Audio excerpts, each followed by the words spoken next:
Saul said, I will give her to him, that she may be a snare to him, and that the hand of the Philistines may be against him. Therefore Saul said to David a second time, you shall be my son-in-law today. And Saul commanded his servants, communicate with David secretly, and say, look, the king has delighted you, and all his servants love you. Now therefore become the king's son-in-law. So Saul's servants spoke those words in the hearing of David, and David said, does it seem to you a light thing to be a king's son-in-law, seeing I am poor and lightly esteemed man? Now this is important as we look at our background. Saul does not like David. Saul has a what? Grudge. He has a what? Grudge. He has a grudge. And what is that caused by? Jealousy, but a spirit. Thank you, Tom. The Lord put a spirit on him, okay? And we dealt with that extensively in some of our other studies, but God allowed a spirit to come, a demon to come upon Saul. So this demon doesn't stay all the time. It comes and goes. So we're dealing with that. So now Saul wants to kill David, period. He wants him out of his life, but he's playing this cat and mouse game. In essence, he said, okay, you can have my oldest daughter. Well, he withdrew her and gave it to somebody else trying to demean David. Now he says, okay, you can have Micah, or Michael, however you want to say it, and therefore, if I get you close to her, I can kill you. So it's a whole process. So he's using his own family members to kill David, who is not king yet. He's been anointed king, but he's not officially king. And I think we need to be aware of that. I don't want you to get self-conscious, but sometimes the enemy can use family members, people who are close to us, to really get at us. I think I said that on Sunday.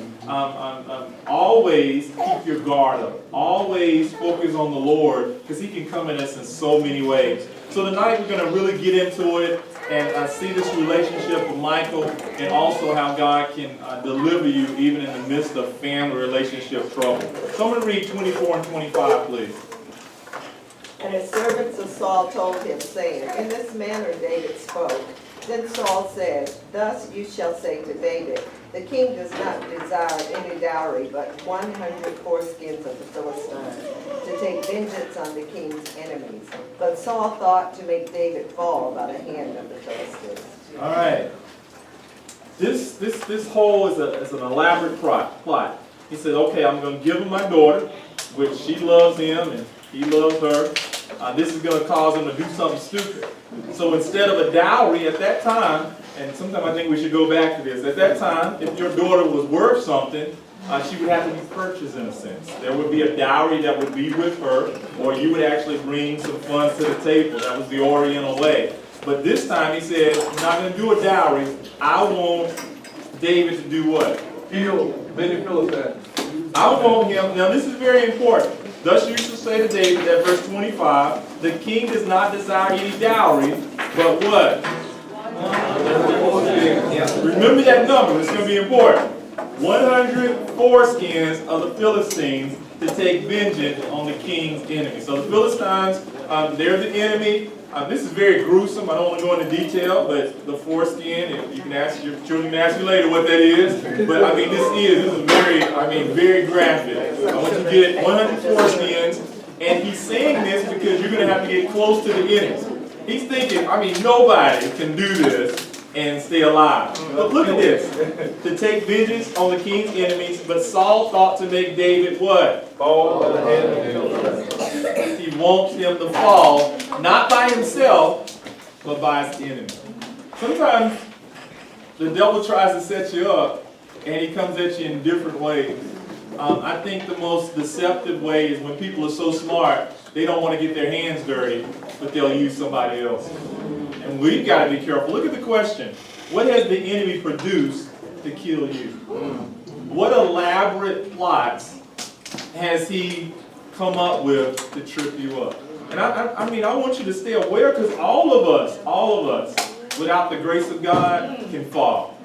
Everyone in here, from the youngest to the old. So don't think, man, I've been in the Lord all these years. I've seen mature saints that I thought were mature, immature saints. I've seen elaborate schemes that you really didn't know what was going on from the outside until it just exploded. And then when you went hindsight, you started going, oh, okay, that was a little bit there was a little bit there. And we see this elaborate scheme, but that's why we have to stay in the wheel of the Lord. We're going to talk about that next, because there's a lot of things that are going to come out of this. Look at this verse 26 and 27. Someone read, please. So when his servants told David these words, it pleased David well to become the king's son-in-law. Now the days had not expired. Therefore David arose and went, he and his men, and killed 200 men of the Philistines. And David brought their foreskins, and they gave them in full account to the king, that he might become the king's son-in-law. Then Saul gave him Michal, his daughter, and her wife. All right. Now, there are a lot of things that are going on here. We're going to just take it bit by bit. Look at verse 26. David says it what? What did it do when he found out that Saul just wanted 100 foreskins? This is amazing.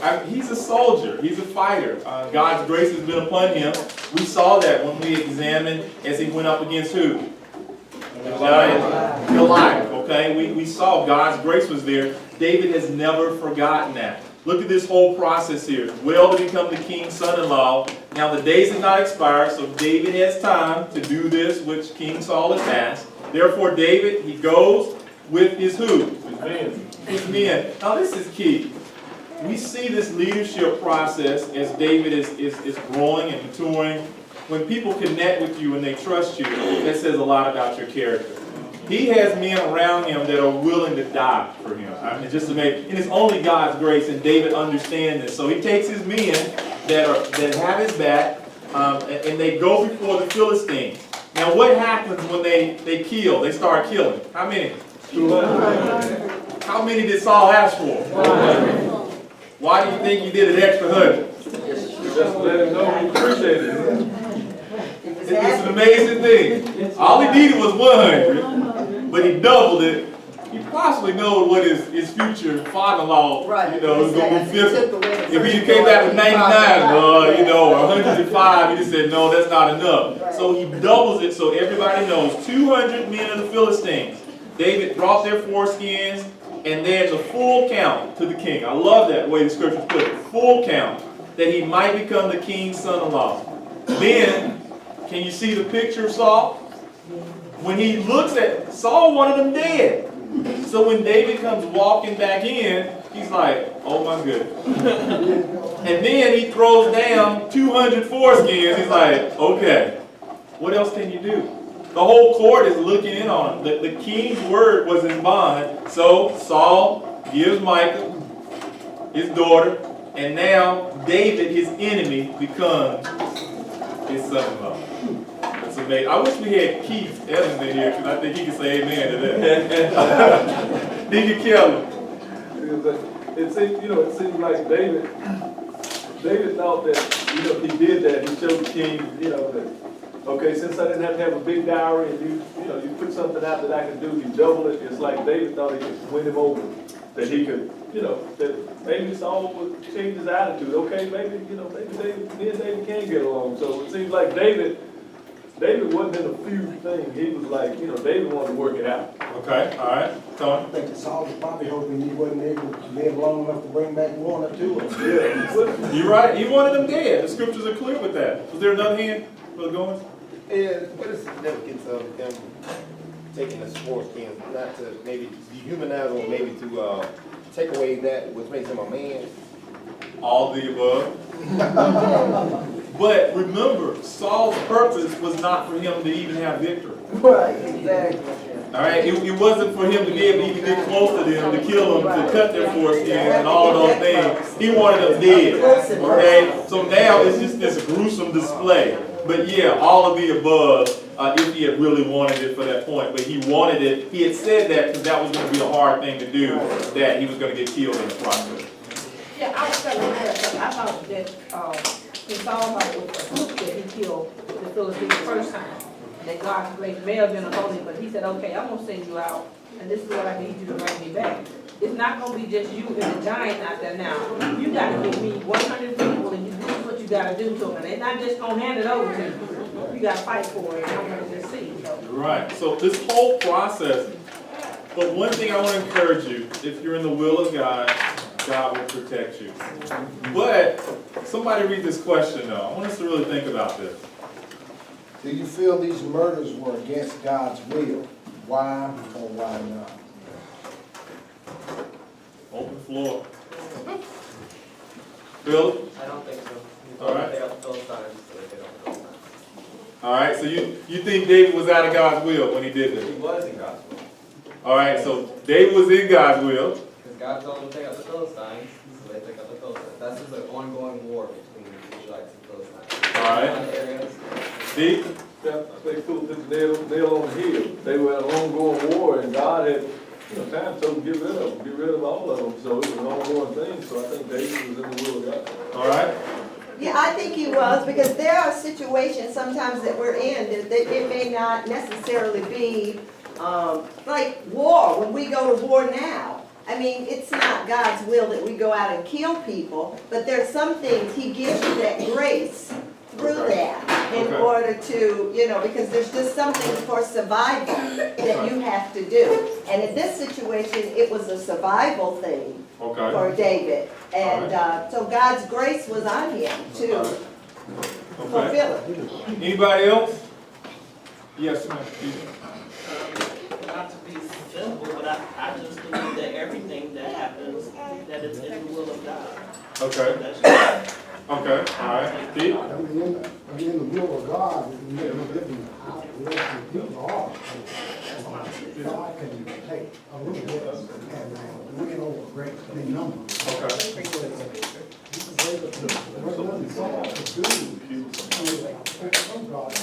Okay. All right. Ms. Ada? Okay, I don't think he was in the will of God. Okay. Why? David, Saul had a spirit of evil, jealousy, and all that. That is not of God. Okay. And what was evil was turned for good through, like Philip said, the Philistines had to be wiped out Okay. for the good of Israel.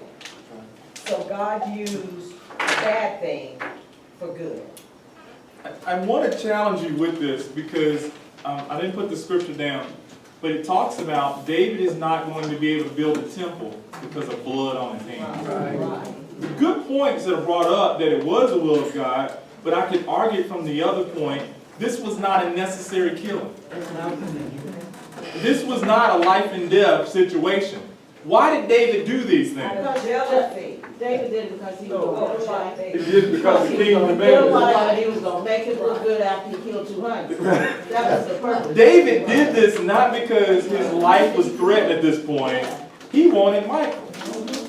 This specific situation here, he wanted Michael. And David, he's a man after God's own heart. But we know David has some woman issues too. He will. We already know the end of the story, okay? He does. Now, he's not as worse as Samson, but he likes ladies, okay? And we're going to find that as that progression. And I think the enemy is laying down some things. So I think the argument can be laid on the other side that maybe this was outside of God's will, but God can still use it, okay? Because later it's specific. David wanted to build the temple, and God says, no, you got too much blood on your hands. And I do think there were some murders that were in the will of God. I think they were specific. He had to do it. I think Goliath was in the will of God. But this one is kind of on the edge, and I think that's where the human nature comes out. But God, He doesn't forget. Just remember that. God has a lot of grace, but He doesn't forget. All sin has consequences. There was a hand. Yeah, I have a question.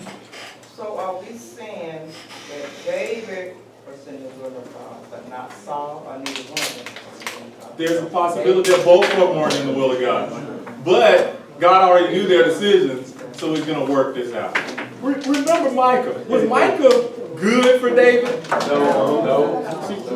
And I'm going to show you some other things because I know what part of the lesson we're going to. Micah never really did much for David. She was a thorn. I mean, really. He loved her and all that, but really, she wasn't all that good. Now, we're going to see she's going to lie for him, but still, never really done anything for her, per se. Yes, sir. When Uriah was, that was some blood that shouldn't have been on there. But at this time, they're at war with the Philistines, right?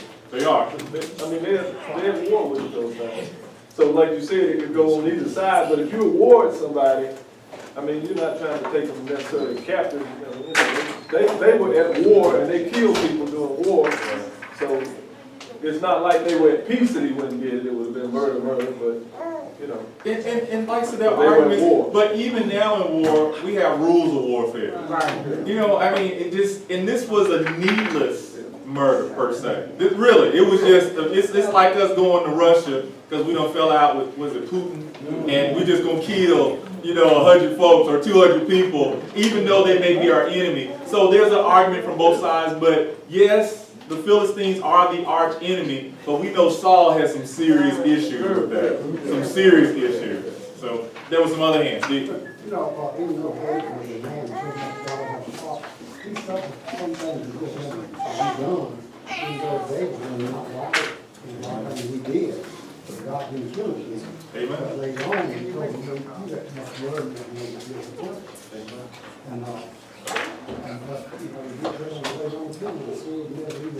You're right. So there's a lot of process in there. Was there another hand? I was gonna say, sometimes we try not to get out of the will of God, but we get out of the will of God. And it's only by His grace that He works it through, that we can still stand.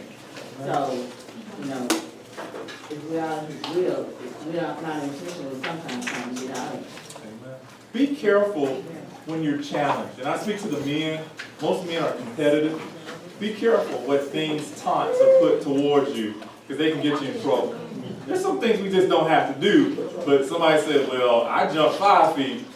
You go, well, I can jump 5.5, and then when you pull a groin muscle or something, you're like, oh God, what happened? It was because of your pride. That's what got you to that point. So that whole process here, we've got to be careful, ladies and gentlemen, that we don't let the enemy tempt us into doing things that we really don't have to do, and there may be consequences later. I was just going to say exactly what you said, Pastor. In the flesh, you will do things. You will. To please, and David wanted the lady, Saul wanted David dead. Both of them were out of the will, they were in the flesh. See a possible plausible thing at some. Like you were saying there, that's how the enemy actually comes at us. It's something that we consider or something that we think we're good at, and that's the way you came at David. Yeah, I'm gonna kill him. Right. So he's like, yeah, I'm gonna, like T.D. Jakes said one time, devil ain't gonna come with you with a suit that you can't wear.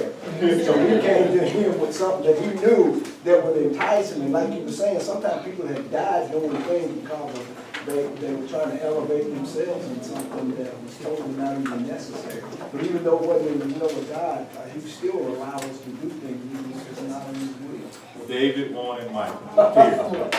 Yeah. As Mr. Tony was saying, I think it's a good thing to see, though, that even with our mistakes, God's grace and mercy, because he could have had David dead in that because he wasn't in the will of God, but he allowed him to do that, and he was with him, and even gave him success in that. He could have escaped with his life, but not with the foreskins, but he got everything. And so oftentimes, we match success with being in the will of God, and that's not always the case. God had a bigger plan. He needed David to become king, the proclaimed king, and God was going to do whatever he needed to do to keep him at that point. Someone read verse 28, please. Thus Saul saw and knew that the Lord was with David, and that Michal, Saul's daughter, loved him. Now we've got the other side, and we can argue. Saul goes, okay, he didn't die. Somebody must be with him. And think about in our lives, the times that we've been out of the will of God, but as was argued, God was still with us. He didn't leave us. We should have been dead. For all intents and purposes, we should have been dead in our sin, but God kept us. And I think this is a picture of grace. And it says, Saul saw and knew that the Lord was with David. I want all of us to live lives that people can look at it and say, the Lord's with them. I mean, I'm just, all of you, I know some of your stories and stuff. I think about Keisha and some of the things she's gone through. I mean, she used to live in Alaska, right? That's correct. And she here in Greensboro, North Carolina. And she stayed here for a little bit. I mean, even while she's here, she's had to travel out of town. The Lord is with her. I know that. Tony, you give me yours. You supposed to have been dead. Yeah. How you got windy? Only God knows. I mean, Miss Elise, I mean, how many miles have you done in the air? Can't even begin to tell you. I mean, millions of miles flying around in a plane. If it had not been for the Lord, would it? I mean, all of us have story after story. Some, we were right in the will of God. Some, we weren't in the will of God, but the Lord was with us. So look at this last part. And that Micah, Saul's daughter, did what? Love him. Now, it doesn't really, I didn't really go into the Hebrew to see what kind of love this is. But I believe that Micah was in love with him because of who he was. I mean, this was a soldier. I mean, people would swoon over David. I mean, he was just doing so many things. And I think at this point for her, it was getting someone who had so much worth. And David was the one. But she was in love with him. And we're going to see that kind of fall out or progress later on in the scriptures. So we're going to go to the next verse, please. And Saul was still more afraid. So Saul became David's enemy. What's going on? What's happening? All right, Saul is after David. But what happened when David became victorious in this challenge? Saul's courage started to diminish. He became more afraid of David. He's like, God's with him. He's doing all this stuff. I mean, he said, I got to keep my guard up because I can't, every time I try to get this guy, I can't. David has the golden touch now. And Saul is realizing that every time I try to kill him, he comes out victorious. I give him challenges and he doubles it. So I'm concerned because Saul realizes it and he is coming to the point, David is going to take my place. But Saul's doing all he can do to kill David, not to take his place. But you can't win in boxing with God. You lose every time. But Saul is determined that he's going to win this. Well, guess what? Saul began to see that there was power stronger than David. He was not able to take David out. And that last part that Deep kind of hinges on, he became David's enemy how long? Continually. I hate to tell you this, but the devil, the demons, they're going to be your enemy until the Lord put everything in place. You're always going to have an adversary. You're always, maybe it's emotions, maybe it's somebody physically being used by demons. There's always going to be something coming against you. Sometimes it's heavier than others, but every day. Have you been tempted today? Yeah, I think all of us in some way, shape, maybe it's food, maybe it's other things, maybe some of you sleep too much, maybe some of you sleep too less. There are always some kind of temptations that are coming to us continuously. And that's the walk of a Christian.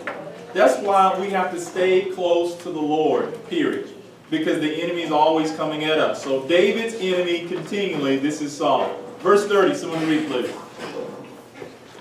Then the princes of the Philistines went out to war, and so it was whenever they went out that David behaved more wisely than all the servants of Saul, so that his name became highly esteemed. And it's a beautiful picture. Even though David is being persecuted, everything he does because God is with him is just amazing. Look at this picture. The Philistines go out to war. Whenever they go out, David behaved what? More wisely than all of them. More wisely. Saul does not like David. David is Saul's enemy in a sense. But yet, all of his servants, David is the best one. I think this is a message for some of us on our jobs. As we're dealing with maybe a manager that doesn't like us or doesn't treat us the way we think, we should be the best servants of all. Why? Because we're Christians. Let God fight your battle. How many times have you tried to work it out within yourself? Try Jesus. Try the Lord. He behaved more wisely than all the servants. So God did what? Made David's name more highly esteemed. Look at that commentary again. Saul hoped to kill David by the hand of the Philistines, just summarizing everything. But David was not to be eliminated so easily. He returned with the bizarre dowry in double measure and won Michal as his bride.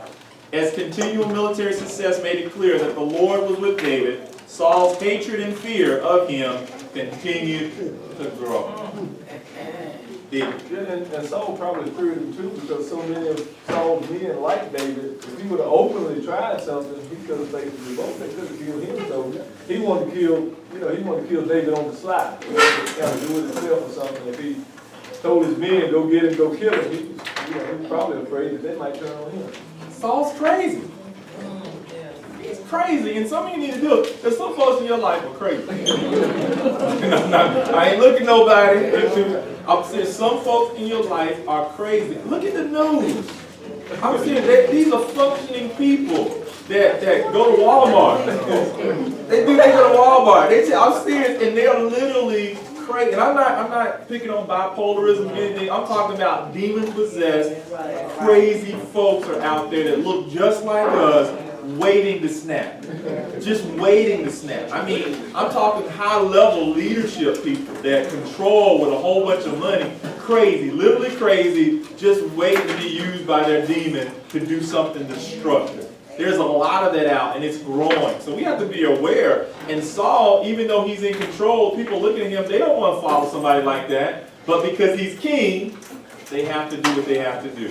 Yes, sir. Before, too, later on, David does the same thing with the other guy that does the war. So Saul is just showing what happens when jealousy comes in and you want to take out someone. But David succeeds, which is the one difference. While he does it, and then God is with David, when David does it to someone else, it doesn't scout someone.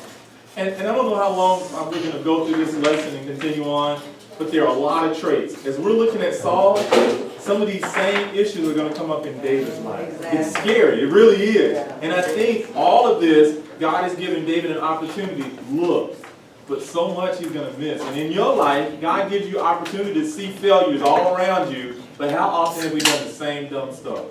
Really, we saw the failure. God laid it out. And we go, man, I'll never do that. And then you walk right into the same thing. And David's going to do so much of that.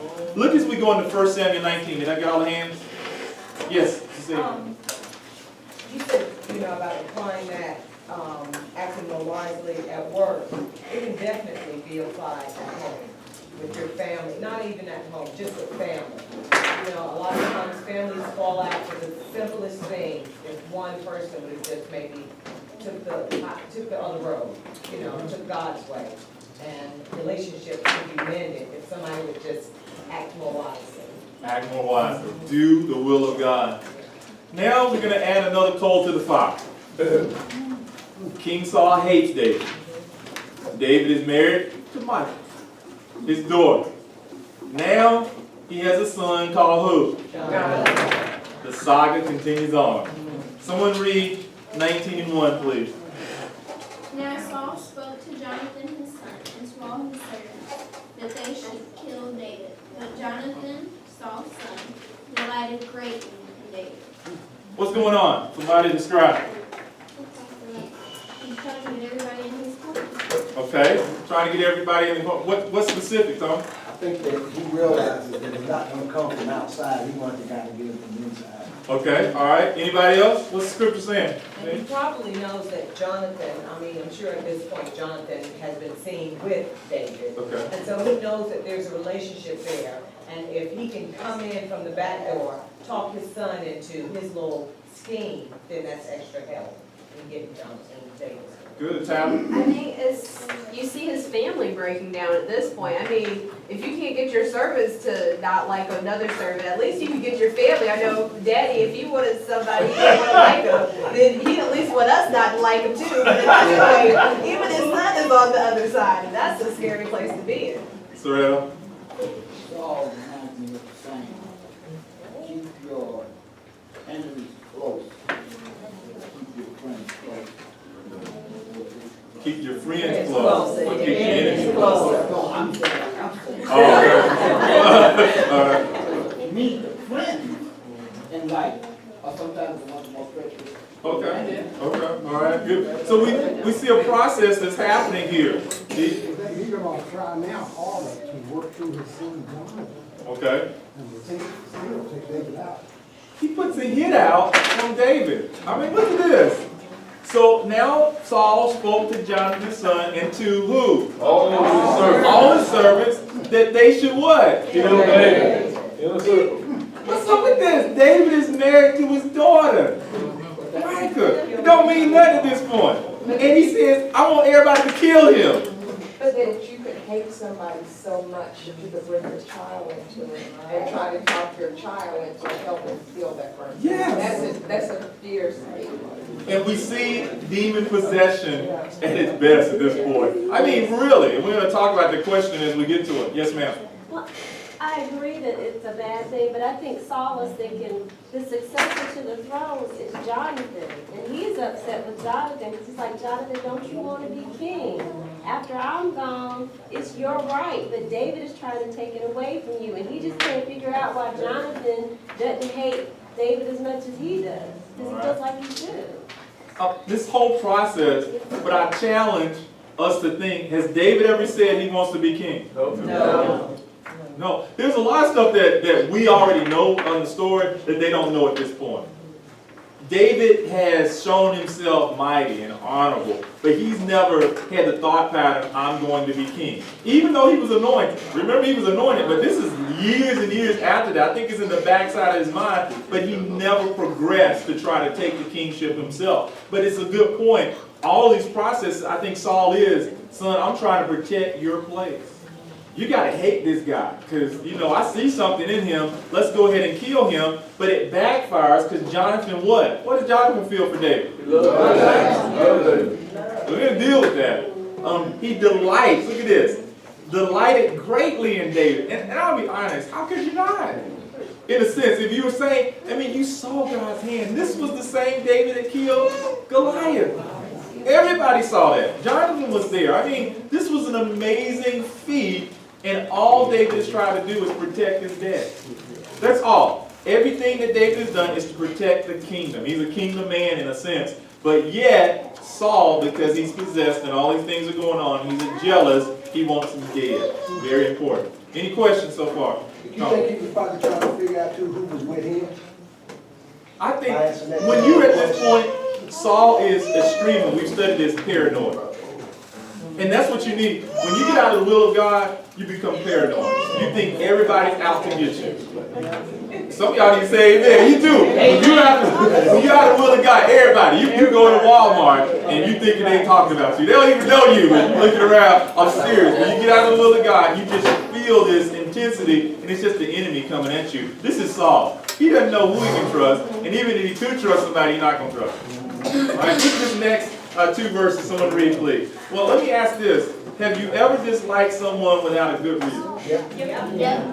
I think all of us have been there. You just, maybe you heard something. Your daddy didn't like him, so you didn't like him. Some of you don't like certain foods, and you never ate it.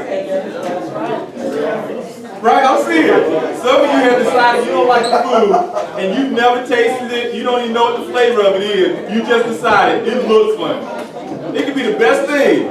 We got to be careful. Got to be careful.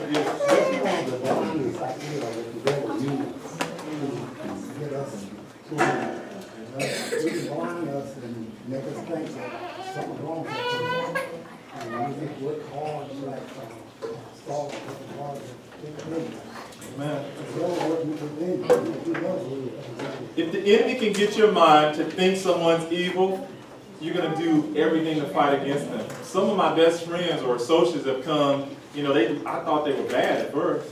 But once you got to talking to them, you started to realize there was a deeper, there was another level to them, and they weren't so bad. You know, they just look bad in that situation, but if you label people, some of you will miss out some of your best friendships because you labeled a certain person. And we're going to find out this a little later. 2 and 3, someone read, please. So Jonathan told David, saying, my father Saul seeks to kill you. Therefore, please be on your guard until morning, and stay in a secret place and hide. And I will go out and stand beside my father in the field where you are, and I will speak with my father about you. Then what I observe, I will tell you. All right. Jonathan likes David. So, Jonathan does what?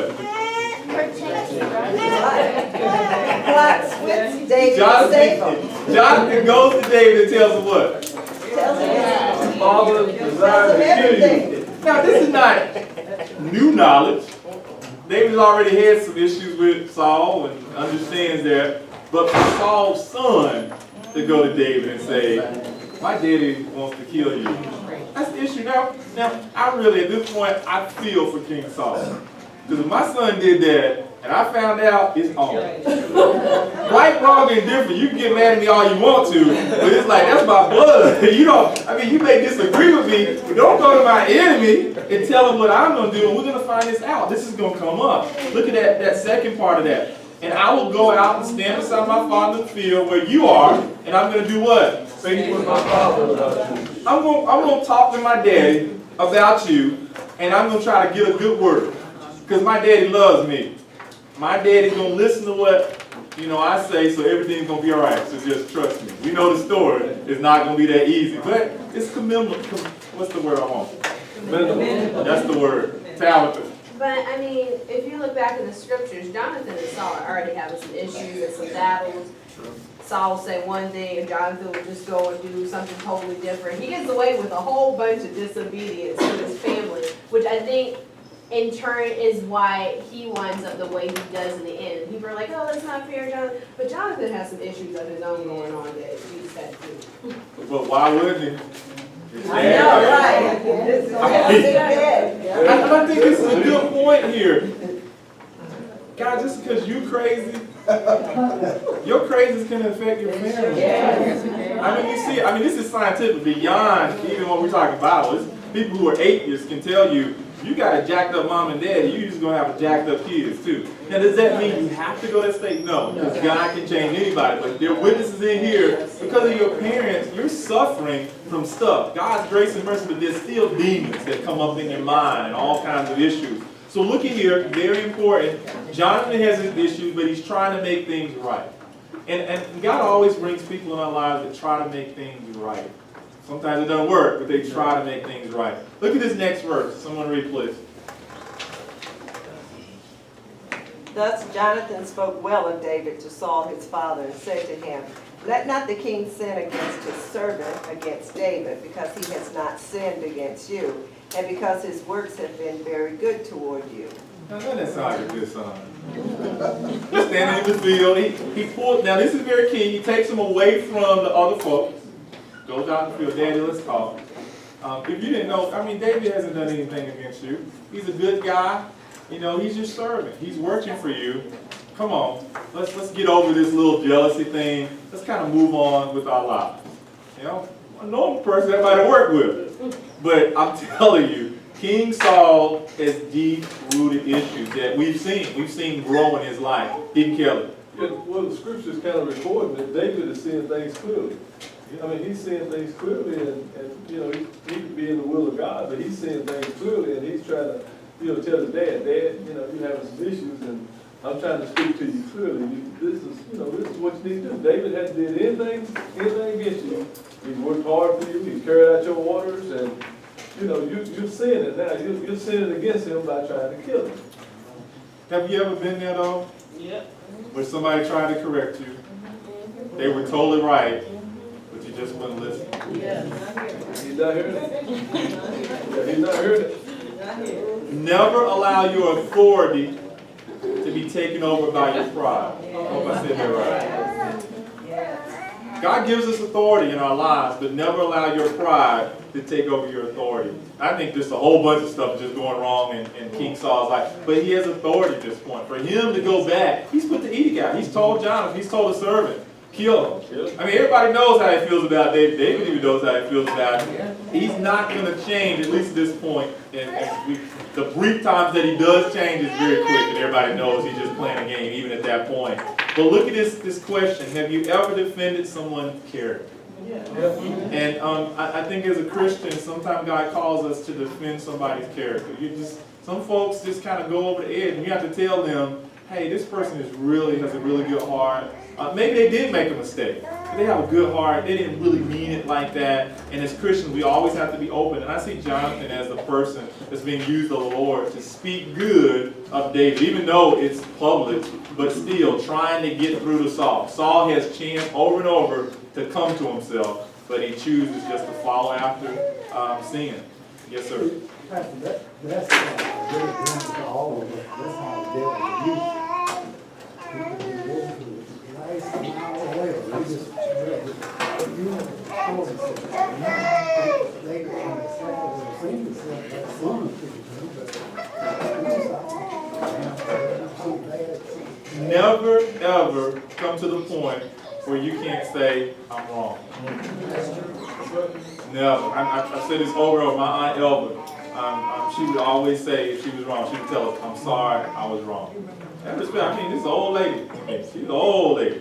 But she would always say, I'm sorry, I'm wrong. And I respected that because so many people who get older, they won't say it. Even if they're wrong, they won't say it. It's like demeaning to themselves to say, I'm sorry, I made a mistake. And we always have, as Christians, have to be at the point, I made a mistake. But King Saul, he's not going to do that. Look at this next verse. Someone read, please. Deacon Nick. I met some of those people on my job, not 4 hours, but said, just talk about, a couple days, 4 hours. I mean, that's bad. Some people won't change. Verse 5, someone go ahead and read that. For he took his life in his hands and killed the Philistines, and the Lord brought about a great deliverance for all Israel. You saw it and rejoiced. Why then will you sin against instant blood? You killed David without a cause. Good. Serena.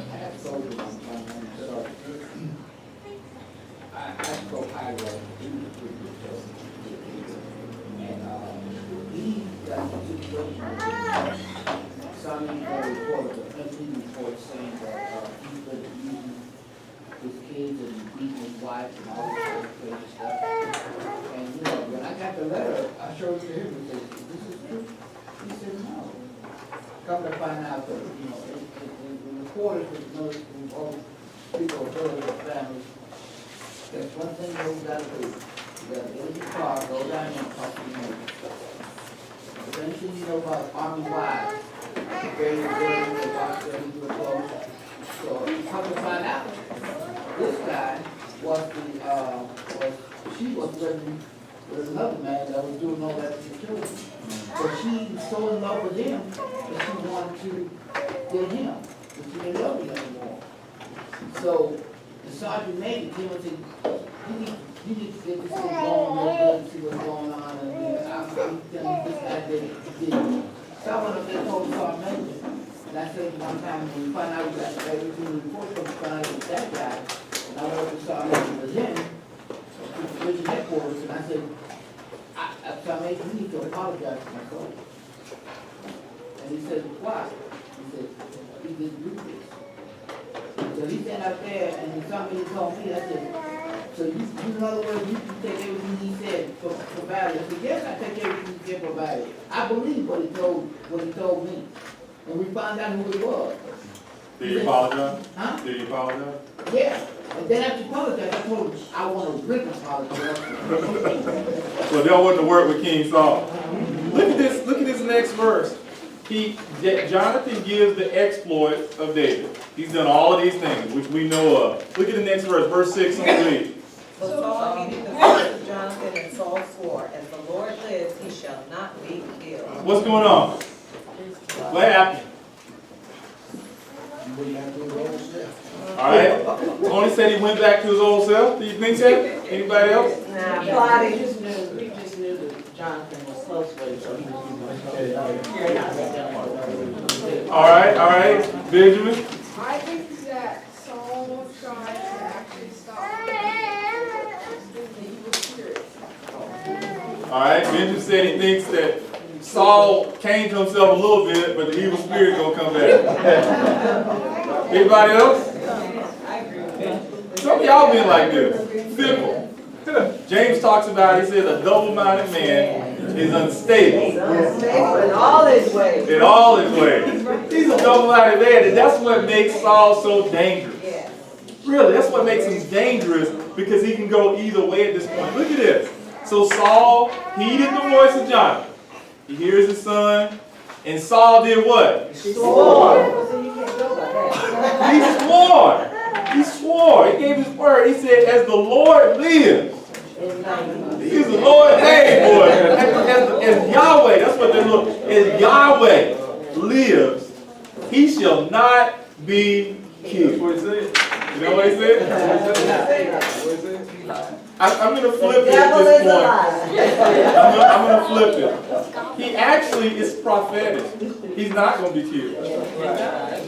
He's really not. He can't kill him. Right. He can't kill him. But his mind is just so messed up. Because we're gonna see this briefly. He clicks right back. Whatever the reason we come up with, he's gonna click right back to that point. Yes, ma'am. Going back to verse 5, who are they talking about when they say, for he took his life in his hands and killed the Philistine? Who is he? David. Yeah, David, literally, when he went before, everybody knew it was a death sentence. But he came out victorious. So every time he went before the Philistines, David could have been killed. He takes his own life to do what King Saul wants him to do for the kingdom. But he keeps becoming victorious. All right. Do you believe Saul really meant this? Anybody again? No. Yes, you know. We got issues. We got to be careful what we say. There's so many things. We stop swearing. Really, stop swearing. Just say Lord's will. There's so many things we've sworn about. We didn't have the whole information. We've made a different decision. Just stop. Just pray, and don't let anybody put you in a corner on certain things. You just can't, because you never know what a day holds. You don't. You just never know. But you know, this double-minded, Pastor, is in different areas of our life. There's so much that last night I said I was not going to eat that cheesecake. And as fast as I said I wasn't, I turned around and did. I mean, that's double-minded. It's double-minded. You're right. Tony. I think so, because you know, how many times have we said, I said, quit without thinking. You're right. You said something, and at the time it went well, and then somebody come up and give you other perspectives and things else, and you say, oh, wow, what was that?